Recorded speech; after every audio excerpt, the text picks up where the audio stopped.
And we're live.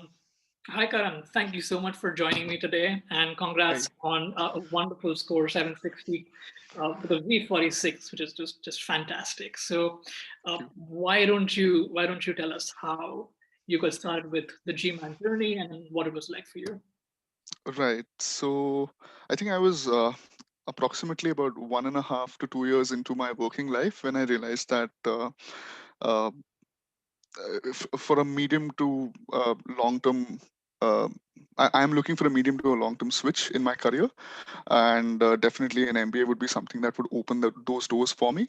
And GMAT is something that would open the doors to the MBA. And that, frankly, got me started. And it's actually COVID that kicked off my GMAT journey. Since 2018, early 2018, due to my profession, I've always been traveling. And when the lockdown happened, I suddenly had this extra time in my schedule wherein I realized, okay, now I don't have to travel to my client locations Monday to Friday. Plus, I won't have that fatigue during my weekends. What if I just simply invest that time into something more important? And that's what got my GMAT journey started. Awesome. So, how was it? Like, what was the first thing that you did when you started your GMAT prep? So yeah, and okay. And this is something I won't recommend. Firstly, let me just clarify that. Coming from an engineering background back in India, wherein we're kind to we groom to study in a certain way. The idea being that you just get your hands on the best notes that are available to you and just read them up, and that should give you a good idea. And then just go give the exam. You should be okay. Which I realized in the long run was a very very bad decision. What So did you read? yeah, so I did get my hands on uh, a very established test prep company's notes. Started my prep there. To be honest, it really prepared me well for quant, but that could also be due to my engineering background. But I did struggle with my verbal a lot. Roughly, I was about 4 months into my preparation journey, wherein I had finished those test prep books and I had gone through all the official guide questions, wherein I realized that okay, I'm well prepared with quant, Uh-huh. but verbal is still a 50-50 for me, which Did is you not take a something. score? Like, did you take a test and did you get a score? Yeah. So I think I gave my first mock exam about 2 months into my GMAT journey, and I scored a 690. So I was quite happy with it. I was like, okay, I think from a quant perspective, I'm kind of ready. Maybe if I can kind of I would say strengthen my verbal in the areas of sentence correction So did and you get critical a reason. 249 on quant as well in the 690? Sorry, Did you could get you a come again? 249 on quant in the 690 as well? Yes, that's correct. And in the verbal, I was in the early 30s to mid 30s. Right. So yeah, and if I were to point out a few things that were wrong during that phase, right, is I used to use the quant approach on my verbal as well, wherein I used to feel that the more questions I can solve, okay, the better I'll get, which is not the case because, and again, I think this is all because the kind of background I was coming from, I was exposed to a certain way of studying, which was not correct. So yeah, about 4 months into my journey, I realized that okay, from a verbal perspective, I'm not ready, and I did my research on GMAT Club and a few portals here and there, and I realized that okay, we have this product, the e-GMAT, and I think I should go for this. The one thing that attracted me to it actually was that majority of the responses to the queries and questions raised on GMAT Club were answered by e-GMAT associates. So, so I thought that okay, I think these guys know their stuff. Yep. Yeah. Awesome. So you were already at a 690-ish, but let's say like early 30s in terms of verbal when you went for e-GMAT. So how did you start your prep on verbal? Did you like go back to basics? Did you go through the entire concepts in e-GMAT, or did you just like solve problems? What did you do? Right. So okay, so just continuing my story. I 4 months into my preparation. I had completed the official guide, and I think I was pretty good with Quant.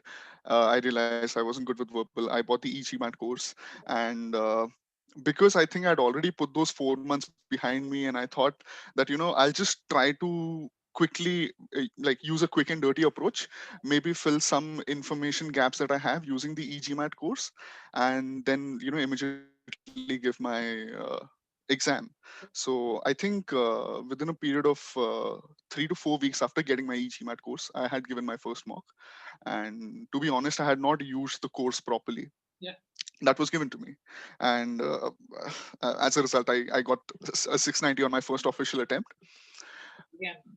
So there was no actual improvement. Like all those 4 weeks actually kind of went to waste, right? That is when I realized that, okay, I can't leave things to chance. I need to kind of go back to the drawing board and fundamentally change my approach to how I deal with verbal. Because by that time, I was relatively comfortable with reading comprehension, but critical reasoning and especially sentence correction were blind spots for me in a way, because in many areas I was in a position where I had to guess questions, which, as as a 740 scorer yourself, you can understand that's a horrible approach. I don't agree. This is something that a lot of people have done, thinking that we are qualified enough to identify like weak points and just study that and then go take the test. And I've similarly got a 640, then a 690 because I just like did this stupid mistake. But yeah, I'm glad to know that this is not just me alone, and this is like a universal thing. And Right. you went back to the drawing board. So did you go into concept files, or like how did you put Absolutely. So when I went back, I started like from like a blank canvas. it? Every concept file, every application file, and all the I wouldn't say all, but I would say almost 90% of the questions on Scholaranium, I had covered them because m- uh, my my mindset was that, okay, now if I'm going to the pain of like going through it all over again, I just don't want to leave it to chance anymore. I want to be absolutely clear with all the concepts, and wouldn't want to be in a position where I have to guess questions again. Yeah, but that's like a super intense stuff because that's about 200 hours, actually 120 hours of video, and Yeah. about 700 questions. So you did all of that stuff. Right. Yes. Because while I was doing that, okay, that I'll be honest. Between my first official attempt and my second official attempt, I think there was a period of about 6 months in between, and I hadn't planned for it being that long. The idea was that I'll give my first mock attempt. The first mock attempt where I didn't get a very good score. Huh? I'll work on my weaknesses and I'll go back and give my attempt. But in that process, right, as you mentioned, that's a lot of hours that you required. You need to cover everything. That is when I realized there's so many things I don't know. Mhm. Like, how can I actually be going and giving my attempt without knowing all these things? And that kind of took time, and then there were some other variables linked to my work which kind of took my bandwidth. um, so yeah, eventually Have we like got there. a demanding job, and then you're going through this process where you spend about 5 months taking the GMAT, didn't work out, and you're going back to the drawing board, and you know that it's going to take you at least what 3 or 4 months more, and you're just sticking through it. I mean, that's remarkable.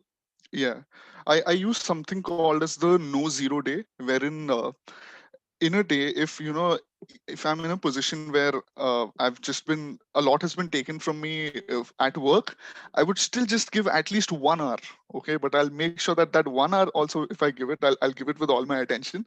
Whether that I'm in that 1 hour, I'm just practicing 10 questions of sentence correction, and I would make sure that for those 10 questions I understand why that a particular answer was correct for them, and why the rest of the four were incorrect, what concepts were used.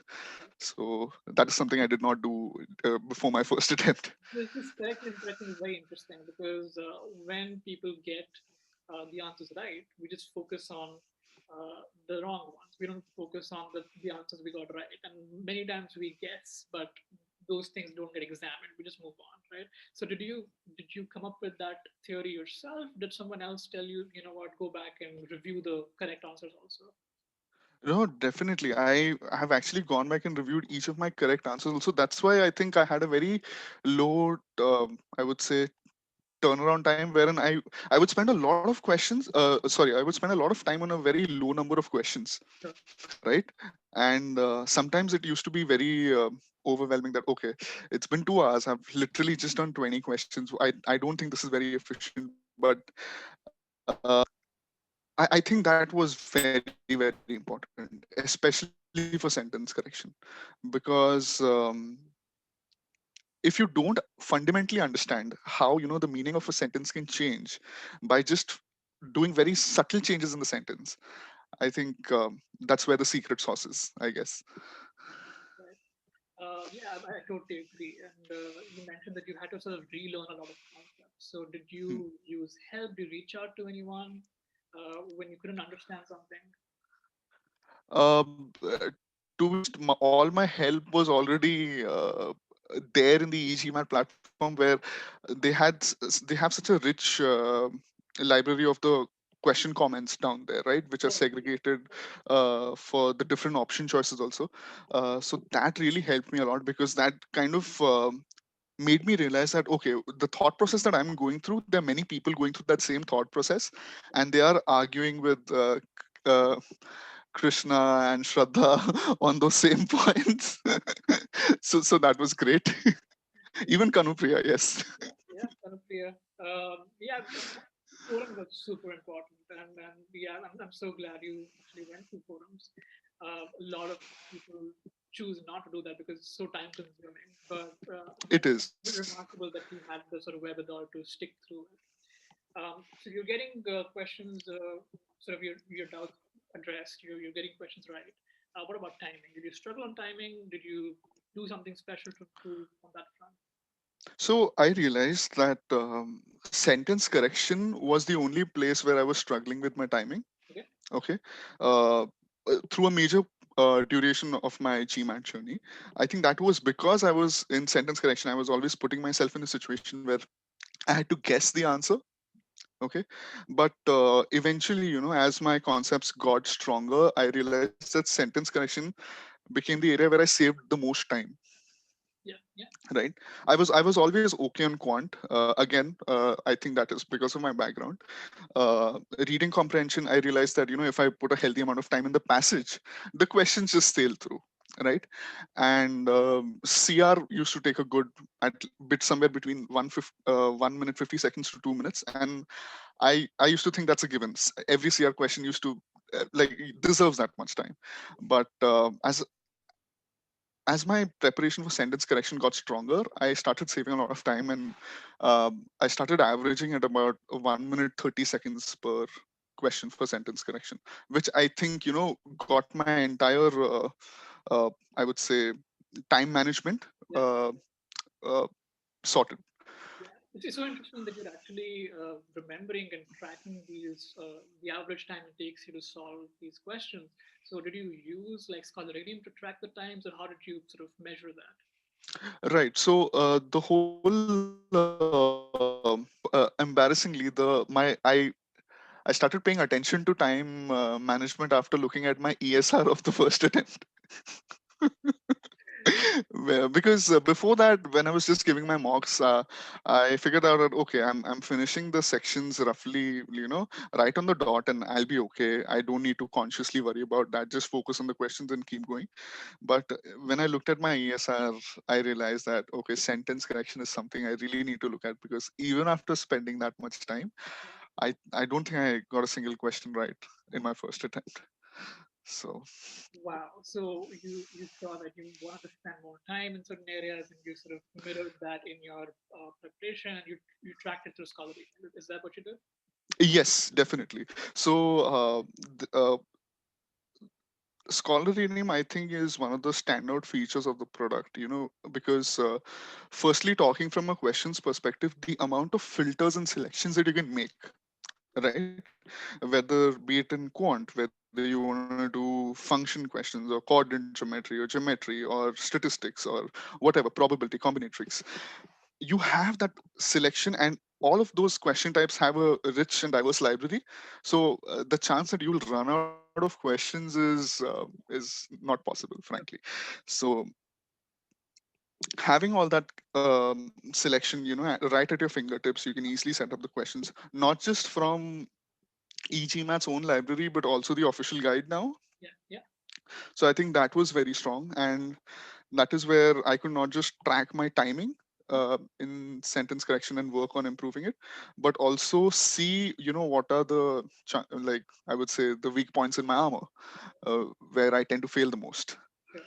So I think that's why Scholaranium was really good. I'll admit I did not make complete use of it during the end phases of my journey, wherein I already had my own library of error logs that I had made, and I was just referring to those. But definitely, during the uh, main phase of your preparation, Scholaranium is very important. Because I mean, it's so interesting because you've got a V46, right? And that translates to maybe one or two mistakes. So out of 36 questions, you've got 34 correct. So I think it was super, super effective that you use Coloranium to identify your weak points and go back to concepts, redo concepts, do more questions in those particular weak areas, and sort of build up your strength. So yeah, I'm sure that really helped. What about the exam day? How did that go for you? Right. So, okay. So, just to give you some background there, I had signed up for the offline GMAT again. I gave my exam on the 15th of Feb. Mhm. Right. Although I know that GMAC had come up with the online exam, and frankly, it brought a lot of convenience to our home, right? That we could just give our GMAT right from where we are sitting and things like that. Frankly, I wasn't comfortable with it because the fact that I did not have that 8-minute break between Sure. the Quant and Verbal kind of made me uncomfortable. And like the fact that after giving the exam I have to wait for a week to get my result. So I signed up for the offline exam, but I think that was roughly the time, we went into lockdown again in the UK, and I think we're still in lockdown, and my offline exam appointment was cancelled. So, and by that time, I was kind of exhausted because I was almost closing into a period of about 9 months of preparing for GMAT, and I realized that okay, I'm not gonna get any better in terms of my prep. This plus I've kind of run out of the fuel as well. On that very same day, 15th, I scheduled an online appointment, Huh? and in a matter of 2 hours 45 minutes, we were done. So were you comfortable this time around with the online? Do you feel that it sort of introduced more challenges than you were thinking? So in retrospect, I think the online experience was so much better Yeah. because almost 2 to 3 days before I gave the actual exam, I had set my work desk, my chair, the material I was going to use to solve questions. I had all of that figured out. So none of the test taking ambience per se was foreign to me. Like I was absolutely aware of, what I was getting into and stuff. Um, so plus I think because my time management was better, the fact that I did not have the 8-minute break did not hurt me as much. So overall the online experience was much better for me I mean, this is this time. basically exposure therapy, right? So if something if it's scaring you, you just you just expose yourself to it so often you get used to it, and then on test day it doesn't scare you at all, right? Uh, Absolutely. yeah, absolutely. But very interesting take on the online exam. I know that it's a cause for anxiety in a lot of people, so I'm glad that your experience was really good. So let's switch gears a little bit. You've got an amazing score. I'm sure you want to apply for B schools. What are your thoughts? What schools are you targeting? um so yeah, this is frankly something that I've not given a lot of thought into yet, Uh-huh. but I'll soon be beginning my research and making some decisions as to where I want to go. Right now, um, I do have some preferences like in the US, even in Europe, and of course India, as an option. So still a lot of research to go. I need to identify what kind of schools do I have a strategic fit with, in terms of job expectations, the role expectations. So a lot of research to go into yet. So But what uh, roles are you looking to put it short, hmm. So I'm looking for roles in strategy, at? Yeah. corporate strategy, whether that be related to product or market. And if not that, I would my plan B would be to look for a switch. The kind of consulting that I do is linked to operations. Okay, maybe a shift in that from operations to strategic consulting. I think that would also be something that I would look forward to post my MBA. Right. So if you want my inputs here, I could Hmm, maybe tell you that corporate strategy roles are super rare hmm, in the US. So I'm sure it's going to be more rare if you apply to schools in Europe or in India. In India, I don't think corporate strategy is even a thing, right? In the US, it's rare because corporate strategy means different things for different companies. It's such a broad sort of umbrella term that doesn't have a uniform meaning. And it's hard for you to get recruited for those roles because uh, it's an ambiguous term. There are few corporate strategy positions available, and each position sort of demands different skills, right? right, For instance, I uh, got an internship at a corporate strategy role, but that role was more of an M&A role than corporate. The job title was corporate strategy, but the role itself was helping a newly IPO company grow rapidly by acquiring new companies, right? So you need a strong sort of IB background in that role, right? That's very different from what corporate strategy would be, let's say, at Amazon, because Amazon has its own M&A sort of branch to think about acquisitions. You want different things from your corporate strategy people, right? right, So corporate strategy really means different things. If you're more focused on products, what you can look to is PM. Uh, PM also gets to decide the strategy of the product, not of the company, but of the product. hmm, And there are many more of those roles available. It's hard to get a PM job. It's not easy by any means, but it's way easier than going for something as niche as corporate strategy. A niche and poorly defined. I think the poor definition is a problem with right, right, corporate strategy, right? So we could look to PM. It's a great sort of inroad into corporate strategy. So you can go to PM, be a PM for a couple of years, and then switch to corporate strategy at that company. Yeah, that could be a choice. yeah. What do you think about that? I kind of agree. I think one different iteration of corporate strategy is also it's also called general management. Huh? But then again, coming back to the same problem as you're saying, it's a very loose definition. So you need to figure out within that huge term what are you exactly looking for. What are your Add there is, sorry to interrupt you, hmm, we'll come back to hmm, that. Another point in there is general management roles are seldom available in tech companies. In our discussion earlier, you mentioned you want to be in the consumer tech vertical.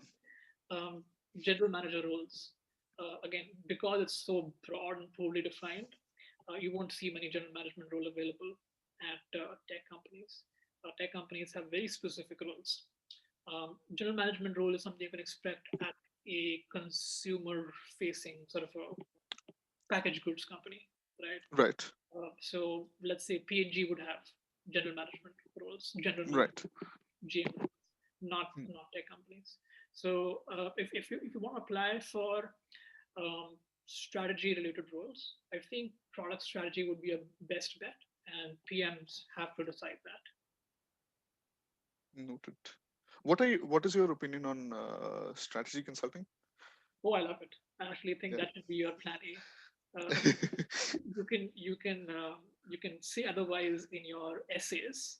In your essays, you can say that strategy consulting is your plan A and your plan B is corporate strategy, and you can sort of covertly focus on corporate strategy in your entire recruiting cycle and sort of default to strategic consulting if it doesn't work out.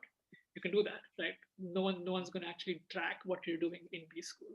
You can say one thing in your application, and you can do something else in your school. So I definitely think you should you should focus on strategic consulting or management consulting as plan A, given that you've already done it, given that you're coming from EY, which has a name recognition in strategy consulting, right? You also, however, you have to make a case as to why you need that MBA, right? Because you're coming in from EY, Right. can't you Right. just why can't you just switch to strategy consulting within EY without a 2-year MBA, right? So you've got to make that case. But if you're able to make that case, and it should not be hard, it should be fairly easy to make that case. I think strategy consulting as a plan A makes a lot of sense. Yeah. Yeah. Yeah, and I would recommend selecting schools based on your end goals. Mm. So reverse engineer, right? So if your goal is strategy consulting, Mm. I would look to employment reports. I would find which school has the best track record of strategy or management consulting. Mhm. And then I would talk to alums, I would talk to second years, I would see what sort of verticals these schools are sort of placing their students in, because verticals are also very important for you, right? So I would talk to second years about that, and then I would maybe select 5 schools, 5 or 6 schools, depends. Um, Spread them out across the top 20. So I wouldn't just go aggressively after the top 5 or 6 schools. I would maybe select two from the top 7, 8, two from rank 8 to rank 15, and one in the top 20.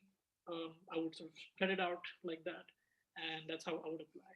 Does that make sense?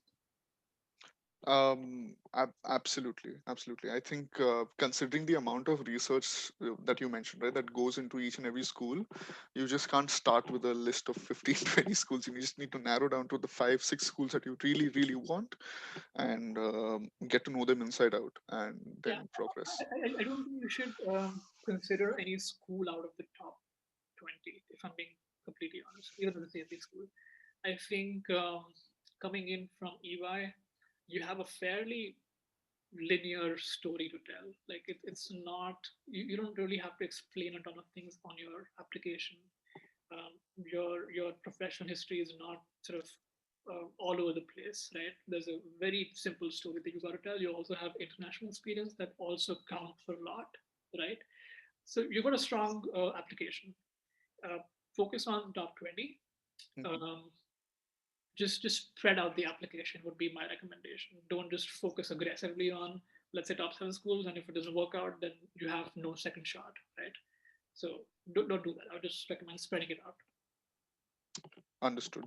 And talking to someone who's been through this process, Mhm. Sharang, uh, how how do the I think I noted it down here. Sorry, scholarship prospects work out. Um, you know, how was your experience with it, and uh, usually how much do universities offer in terms of a percentage to the fees as scholarship? Yeah, so your scholarship decision is a combination of multiple things, a combination of where the school is in terms of ranking, what your GMAT score is, how good the fit is between you and the school. Scholarship, the way I've been able to sort of, I've gotten to look at it is how badly does the school want you part of their cohort, right? And the percentage that they offer you will be proportionate, right? All right. As an Indian male engineer, I wouldn't expect a 100% scholarship from any of the top 20 schools, right? That's a rare one to get. Uh, Right. yeah, there are other choices for other sort of ethnic groups and other, like for women, there's a 40 fellow scholarship, which sadly is not applicable to you, right? So I wouldn't expect a full ride from a top 20 school, but definitely 50% plus should be doable. Um, if you apply, if you get accepted um, to a top 15 to top 20 school, like in that bracket, and if you make a very compelling case as to why you want to attend that school, and you sort of convince your interviewer that, yeah, I've just got to have this guy, you can expect as much as 70% of your tuition, right? Right. So that should be fairly doable. I wouldn't expect a scholarship from the top 5 at all. you've got a fantastic GMAT, but GMAT is not everything. Sadly, your demographic also has a role to play. Right. Indian males, Indian We we come from an overrepresented category. so yeah, I mean, I'm just trying to be as realistic as possible. You should also you could expect something from like a top 10, top 15 school, but I wouldn't expect more than 50% from that bracket. Right. Also, Shaarang, I wanted to get some of your insights. So the most of the MBAs that we've spoken about are US based. So these are 2-year courses. How would you compare these to the 1-year courses based in Europe? Considering I am someone who has like 4 to 5 years of work experience behind me, what are your thoughts? 2 to 5 years of work experience for a full-time MBA is not out of the ordinary. It's actually quite the norm. Um, Okay. your median work experience for a typical full-time MBA applicant is around 5.5 years. Um, what is out of the ordinary is your second MBA, right? Like that's something that's not typical. But yeah, people have about 5 years of work ex, so you'll fit in well in a 2-year program. The huge difference between a 1 year and a 2-year MBA is that internship between the first year and the second year, right? And if you want to sort of make a hard pivot to a new career, the way to make that pivot is you use the internship as an opportunity to build relevant skills. Let's say you want to make a pivot from EY to investment banking, right? So hopefully you get a Goldman Sachs offer. You intern with Goldman Sachs for the summer, 3 months. They love what you do. They give you a pre-placement offer. You're now into investment banking, right? Right. That's how you do it. Hmm. Um, even without that pre-placement component, the fact that you interned at Goldman Sachs for the summer makes you way more attractive to other investment banks when you're recruiting for full-time opportunities, right? So that internship Right. component is very important if you want to make a pivot when it comes to career path. However, if you want to just get like a push and acceleration in your current career trajectory, you don't need that internship. You just need an MBA, you need that education. And if you want to stay in your current industry, you need that brand, right? So you could go to INSEAD if you want to go back to EY and be like a senior associate, or I don't know the positions, I'm just assuming. But if you want a promotion at EY, you can go to INSEAD, you can spend that 1 year at INSEAD, you can take relevant courses, you can come back to EY and say, hey, this is what I built. And I'm an INSEAD grad, give me a promotion, right? So, Right. so without that internship over the summer, making those hard pivots become difficult. Because if you go attend INSEAD for 1 year, you have no investment banking experience pre-INSEAD, there is no internship for that IB experience. You can't recruit for IB companies post Right. MBA because you just have nothing to show for it. Right? Right. Because I've actually been through some of the academic calendars for these 1-year courses, and like the placement activities begin almost just 6 months into the course, and I'm like, that's not a lot of time. Are you talking about the full-time MBA? Oh, sorry, the 1 year MBA? Yeah, the 1-year MBA. Yeah, because placement for 2 year MBA begin 2 months into the course. So Oh, my term started in August. My internship placements, I think, began in October. but then again, these were for internships, right? So yeah, But your internship is a way to get your full-time job. full-time job. Yeah. Most of the big internships at big companies, they convert to full-time offers. So yeah, so your placement of investment banking, for instance, placement ends in November or late October. Placement is Right. done. Like no one's recruiting for investment banking in November, December, January through the summer. Like it's done, right? So placements start almost immediately. Noted. So I mean, again, we start immediately, so it's very important for you to have relevant pre-MBA experience. If you're trying to pivot, you're not going to be able to do that in a 1 year program, and that's the major factor. Right. And that is why I mentioned, right? I kind of feel guilty of having this conversation before doing my own research. I'm sure I would have gotten a lot more out of this discussion had I done that. But yeah, this is something I plan to do in the next 4 to 5 weeks and get my head around Yeah, which absolutely. schools. What I would recommend on that front is just start with stats. So start with quantitative research. So look Mm, at employment stats, look at GMAT median scores, look at rankings, of course, look at number of alums in the geographic locations that you want. So look at mhm, raw data. Start by narrowing your list of schools based on this raw data, and mhm, then the second round of qualitative research that I would recommend is start reaching out to second years. You would want to ask them questions about placements, roles, companies, number of students picked up for particular roles, stuff like that. Also about professors. Talk about professors. If you can reach out to professors, if you can read, if you're a good, like if you're a voracious reader, you can read the research, have comments on the research, just email them saying, hey, and nowadays professors have websites, their own websites, right? And their email right. address is listed on that website. So you can just send them an email saying that I'm from EY. So my background is relevant to your research, and this is something that I've seen in the real world, where your research is either validated or invalidated. So this is my opinion from the research. So can we have a chat? And professors don't get these emails at all, and they're happy to chat. Yeah, So that's right. one way you can set yourself apart. And again, this is going to be, you can't do this for 20 schools, right? This is going to be after you've narrowed down your list to, let's say, 7 or 8 schools, right? And once you have that Mm, rapport with the professor, that's a very effective why this school, right? Why Kellogg or why NYU, right? Because I've spoken to Professor Damodaran, have had a long correspondence with him. We have sort of he's told me about so and so, so and so, so and so. His research is super interesting to me. I want to work with him in my MBA program, and that's why NYU. Right? That's a very compelling reason, and that gets you that scholarship. right. Right? I'll also talk to alums Yeah. to talk about um, what the network has been like post MBA, because there are definitely some schools with way more engaged networks than other schools. So how have people been able to leverage the network to get interviews, to get better job opportunities? So this is someone who's been out of school for like 5+ years, right? You would approach them with such questions.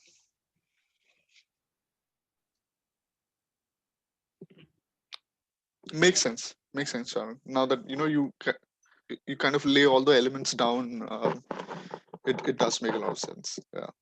Awesome. Yeah, I think the only other thing that we've got to sort of address is your second MBA, and Mm, I think that's tricky to address. But I would just figure out what skills you're lacking, what skills your first MBA was not sort of able to let you build. Maybe so. You also did your first MBA when you were significantly younger. yeah. You're what, 21, 22? Yeah. That's right.